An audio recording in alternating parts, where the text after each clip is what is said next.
Kakinada rural నియోజకవర్గాన్ని అన్ని విధాలా అభివృద్ధి చేస్తానని స్వతంత్ర అభ్యర్థి డాక్టర్ పితాని అన్నవరం తెలిపారు. కాకినాడ రూరల్ మండలం రమణిపేట గ్రామం పాతగైగలపాడులో స్వతంత్ర అభ్యర్థి డాక్టర్ పితాని అన్నవరం ఇంటింటా ప్రచారం నిర్వహించారు. ఈ సందర్భంగా డాక్టర్ పితాని అన్నవరం ఇంటింటికి వెళ్లి కరపత్రాలను తన మేనిఫెస్టోను అందించి తనను గెలిపించాలని కోరారు. ఈ సందర్భంగా డాక్టర్ పితాని అన్నవరం మీడియాతో మాట్లాడారు. ఇక్కడ పాతగైగలపాడులో రామాలయం ఏరియాలో కూడా తిరగడం జరిగింది. ఈ ఏరియాస్లో కూడా చాలా రకాల ఇబ్బందులు ఉన్నాయి.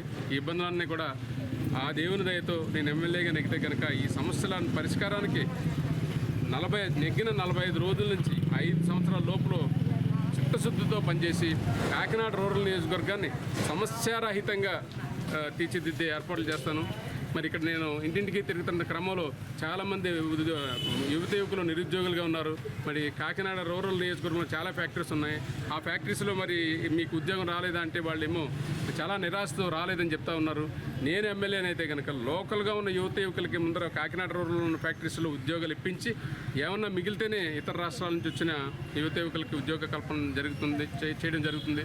సో ఈ విధంగా నేను ఎదురుకెళ్తా ఉన్నాను. మరి ఆ భగవంతుడి దయతో నేను ఎమ్మెల్యే అయితే కనుక నేను ఈ ప్రజలకు ఏదైతే హామీ ఇచ్చానో ఆ హామీలు నిలబెట్టుకోవడానికి 100% డే 1 నుంచి కష్టపడతానని చెప్పేసి మీకు తెలియజేస్తూ సెలవు తీసుకుంటాను.